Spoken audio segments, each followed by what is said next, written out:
I am Ghanaian. I was born in Dublin, but never lived there. And I moved to Ghana as a child, as a baby, actually. My mother wanted to continue going to school, so she sent me to Ghana. So I got breastfed by her twin sister. When she finally arrived 2 years later, I refused to go to her because I didn't know her. But since then, I've reformed. I think so. Okay, I went to school in Ghana. I went to Infant Swim School in Cape Coast in Ghana. And then I lived in Sierra Leone a bit. Then went to school in America. Went to high school for a year and college for 4 years in Texas. Regular African kid, nothing special, average students, you know, a bit gangster.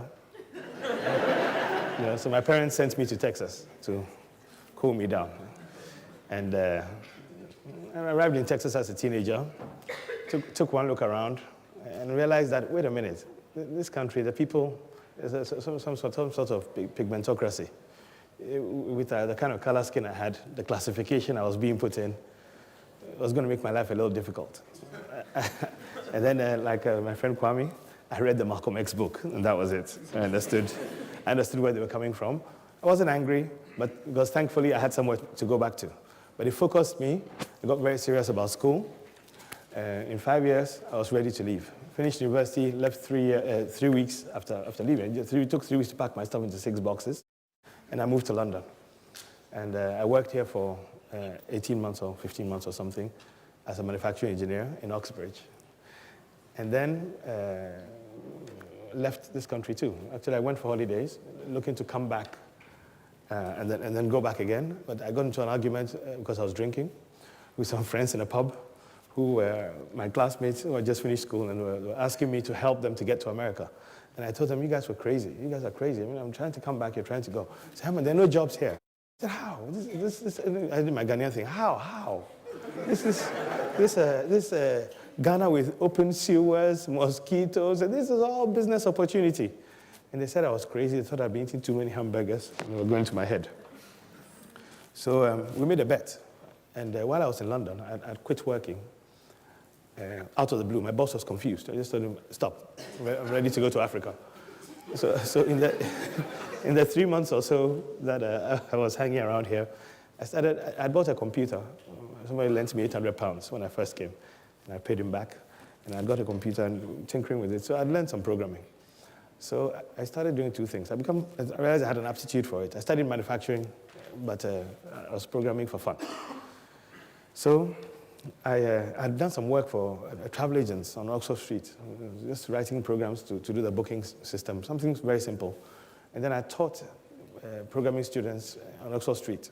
So when I had this argument with my friends, I told them I could get a job by Monday. This was Saturday, I think. I said, I could get a job by Monday.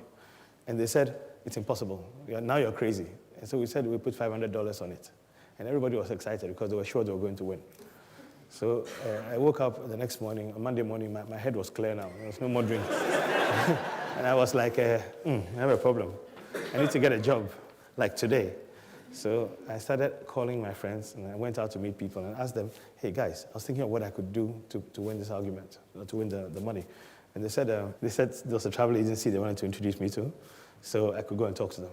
And once again, my theory worked, that being black in Ghana was not a crime, unlike other places. I walked into the place. The manager came out, yes, can I help you?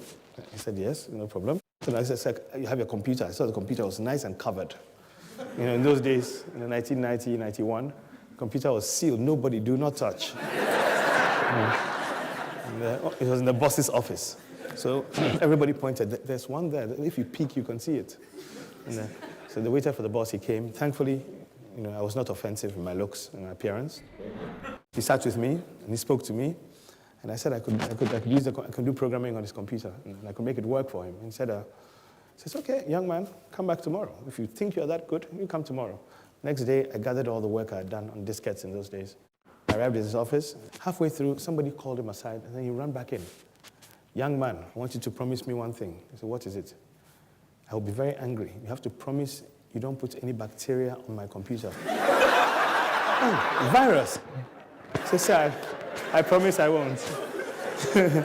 So somebody just told me that these programmers have been putting bacteria on people's computers. But we became very good friends. And needless to say, I did the work. And then he told me immediately that, I know your trick. You got this from London, from the company you used to work for, and you brought it here, but there are things missing. See, this part is not applicable to Ghana, and there's no VAT in Ghana yet. So sorry, good try, but we need somebody who can actually write the press. So I wrote these programs. He said, look, you don't need to lie to me. I've seen people like you before. And thankfully, I brought the whole programming environment. So just give me 5 minutes. I installed everything.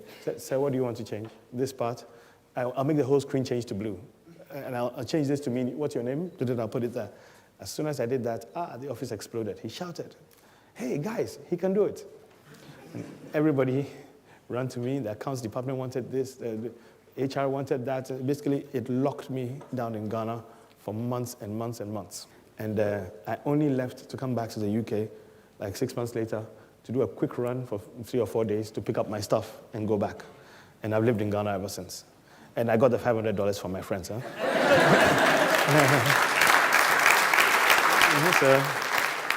Now, the next thing I did after that was, now we had the basis for setting up a software company.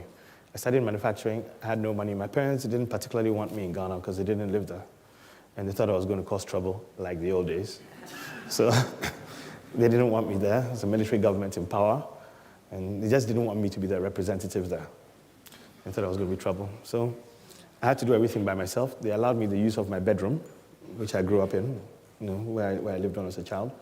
So we had that one computer I brought from London. And once we had this contract going, I hooked up with an old classmate who still lived in Ghana, and we worked together. So he was doing the sales, and I was doing the programming. We were doing the sales together. And we started selling the software to other travel agencies and so on. And I had made heavy modifications to what I'd done in London. So it became very sophisticated. We pulled out a point of sale system out of it. So suddenly, over the next couple of years, maybe 60, 70% of the point of sale installations in Ghana are running off stuff we did. Then we started doing our friends' poultry farms, construction companies. A lot was pent-up demand for people who could program. Then we started hiring people. Then I started training. And thankfully, I studied manufacturing. And we were taught all the manufacturing techniques, the assembly line stuff, and so on. So we a few other software companies sprang up around that time. We survived the best because I was head of technical, and my mindset was factory. My mindset wasn't craftsmanship. So we set up such that we pick somebody off the street, and within a month, he's doing pretty effective work. That's what the other company, you have to be a little gangster. What the other companies suffered from was that they were hiring top-notch computer programmers, internationally qualified.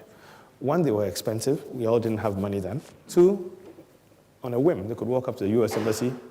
US Embassy, you get a visa and go and work for Oracle. And that's what they were doing. So none of their projects were finishing.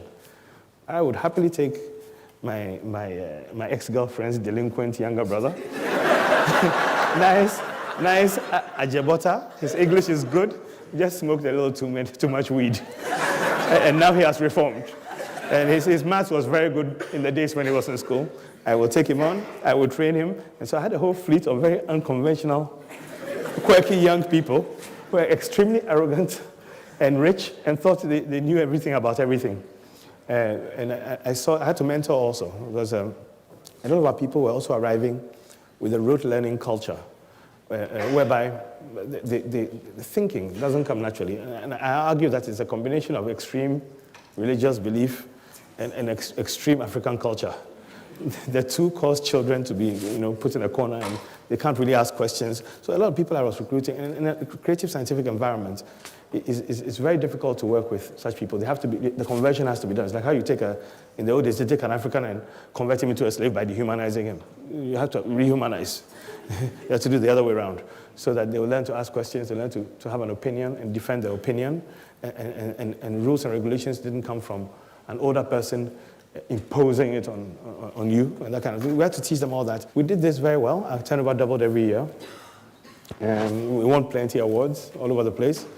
And then we started working with the multinationals, because now the Nestle's and the Guinnesses and the Unilevers and so on, we were the only show in town. We were doing everybody's work. And we ended up with like 70 people in a software company in West Africa, which we thought was quite good. And we were doing very well. But then two things happened. The mobile telephones came, which was wonderful news. Then the internet came, which was even better news. While we were beginning to innovate on the internet, we started losing our multinational contracts because suddenly the same mindset that technology, you're buying technology from Africa. In the old days, there was no internet. They had to use us, right? As soon as technology changed, hi Herman, head office says we must all use SAP. Finish. So we're losing out on our business.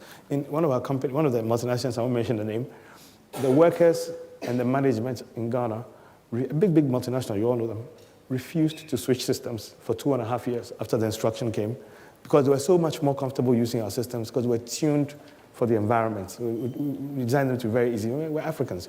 We know the challenges of our people, so we know how to design things that are intuitive to our people. But then we had to, so our company started dwindling. We're not making as much money as we were making, so we had to rethink the whole thing. So two things happened. We went back to the lab, on my software company, SOFTtribe, went back to the lab in the new landscape to innovate and come up with new products. We set up something called shopafrica53.com, which is like a web mall for like an eBay-style thing. And Africa had a big problem because mobile payments and payments that lend themselves to the internet and e-commerce didn't exist. They still kind of don't exist. So I designed one, which if we got some funding, I could set up another company which could implement that. For me, what drove me was, I'm a proud African. I'm also arrogant. You can't be arrogant and your people are poor. It just doesn't work.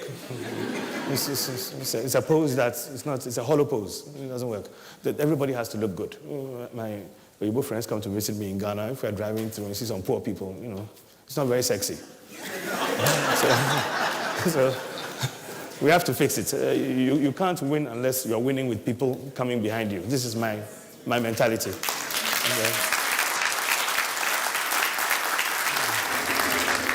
Okay, I'm going to try and wind up. Now, so running this operation, you see the work is exciting, and we think it's going to allow me to continue with my arrogance so it won't be hollow. Because now the people are going to start making money. I mean, if you think about it, all I need to do is to achieve a situation where like 1 million people in my country make $1,000 a month. That's it. That's more than the World Bank has done in 50 years. And it's configured to go shopafrica53.com. We're going to go into 53 countries. I just came, our Ugandan partner, our East Africa partners from Uganda, just finished negotiating with us last week in my office. We signed the contracts. They are going to roll out like how they do TEDx. Because we're bringing everybody to speed, the merchants, the financial institutions, boom, delays. So the investment money we had, finished.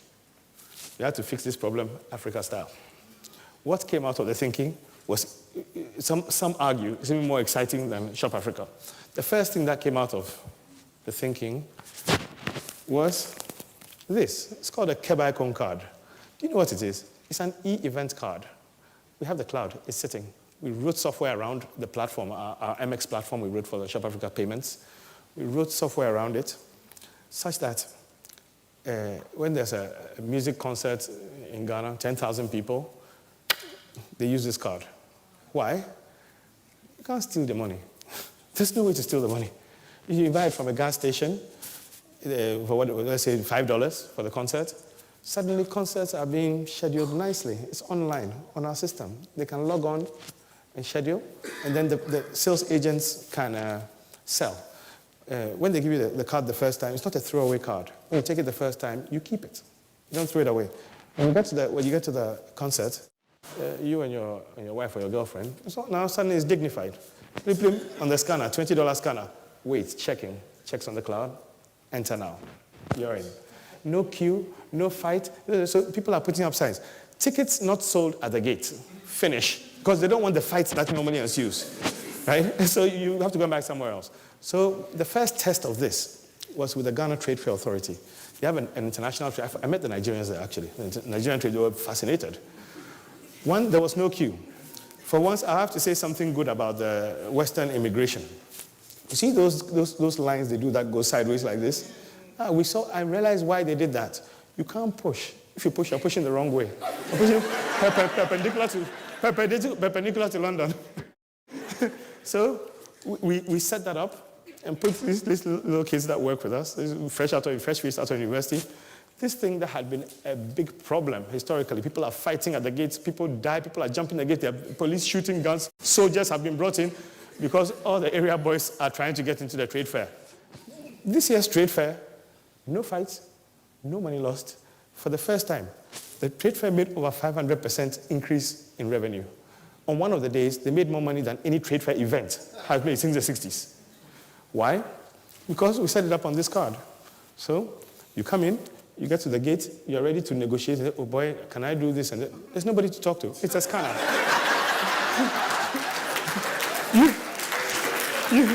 you can't bribe a scanner. Now, second issue, go on. Second issue, most interesting, the Trade Fair authorities sat upstairs. Very, very interesting. These are the same guys who said, we make a loss each time, but government will give us subvention and they will help us. It's not necessary, you watch. By the way, they didn't pay us anything. We were so sure, we said, we'll do revenue split. But they sat upstairs, we gave them a link to our server, and they just sat and watched. And every now and then they called, hello, Herman, yeah, I noticed there's 7,000 CDs in the last 2 hours. Could you bring it upstairs? Because they could see all the transactions. One night, we actually had a bit of a tussle. They said the person who was supposed to sign out, our part wasn't there. And we brought the security. They didn't bring anything. We brought the security. I said, sir, I don't think you understand. We control security here. If we can't do the split now, I'm lifting the money. We're taking it to our office. You come chase us for it tomorrow. He said he's coming.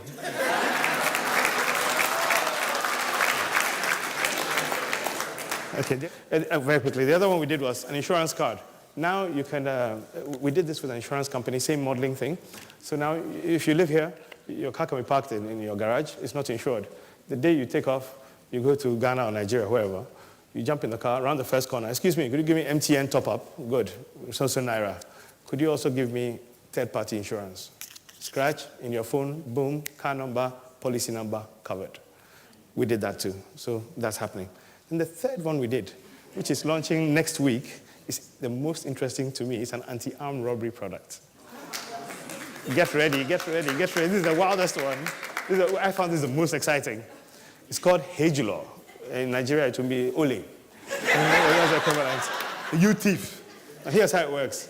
Basically, for $10 a month, we've set up a system in place where if you get attacked, you're holding one of 5 phones in your house that can call for help by either sending a blank text or flashing a number. You know what flashing means. I know it's not English, but flash is when you call and nobody picks up.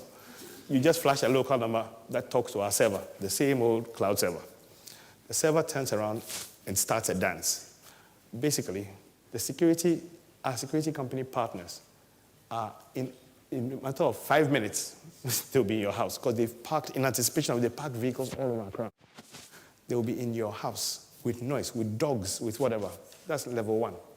Line 2. We will alert 10 of your neighbors within 20 seconds. 10 of your neighbors are aware there's a robbery going on. In Ghana, what that means is that people are releasing their dogs, lights are coming on, some guy across the road is shooting a gun in the air. You can't conduct a robbery in that environment. The third line is that, remember our friends from the radio station? They're in on this gig too.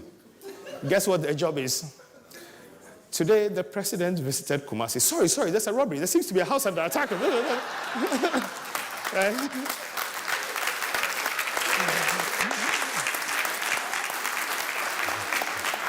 So, and you know, in Ghana at least, when a thief comes to your house, it's not the police they fear.